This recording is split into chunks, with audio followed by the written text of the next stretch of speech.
Religieuses et chrétiens locaux sont arrivés en bus de Jérusalem jusqu'à Emmaüs pour la célébration de la solennité des deux disciples, Siméon et Cléophas.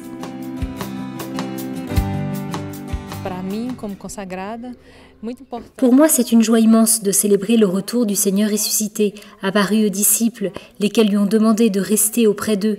Je suis venu ici pour renouveler ma foi, pour demander au Seigneur de rester auprès de moi et que je puisse témoigner de cette présence vivante au milieu de nous.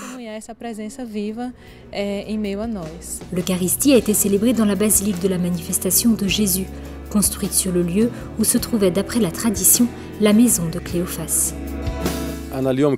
Je suis très contente d'avoir fait le déplacement avec ma famille pour assister à cette messe. J'espère que de nombreuses autres personnes viendront ici pour préserver la spiritualité et la foi de ce lieu.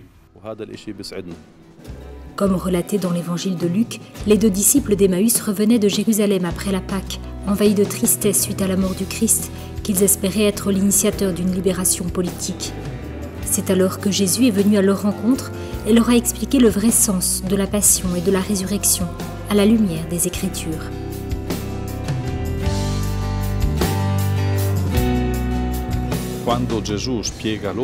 Quand Jésus leur explique comment lire leur vie à la lumière de Pâques, leurs cœurs deviennent tout brûlants et il l'invite à rester auprès d'eux. C'est lorsque Jésus rompt le pain qu'ils ouvrent leurs yeux et le reconnaissent. Puis ils retournent à Jérusalem. Dans son homélie, le custode de Terre Sainte a fait un parallèle avec la réalité actuelle en déclarant que l'histoire des disciples est aussi le chemin parcouru par chaque chrétien pendant sa vie. Tant de fois, nous aussi, nous sommes déçus, démotivés, fatigués, et nous fuyons la vie. Et nous ne réalisons pas le fait que Jésus marche à nos côtés et nous aide à lire, avec Pâques comme clé de lecture, notre existence, ces pages douloureuses, difficiles, où nous avons souffert. Cette célébration est l'un des rares moments de l'année où l'église de la Manifestation de Jésus reçoit un grand nombre de fidèles chrétiens. La ville d'Emmaüs el-Koubeibé étant totalement musulmane, à l'exception d'une seule famille chrétienne. L'expérience d'être chrétien en ce lieu est une grande opportunité de croissance spirituelle. Nous avons là un exemple de la façon d'apprendre à vivre radicalement le témoignage du Christ. Il nous appartient de transmettre ce témoignage à tous, qu'ils soient chrétiens ou non.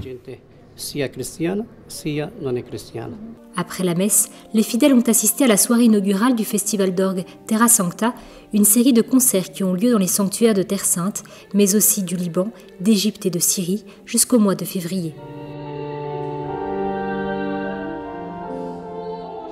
Les chants et la musique ont fait résonner dans le sanctuaire cette même demande exprimée par les disciples en ce lieu 2000 ans plus tôt. « Seigneur, reste avec nous ».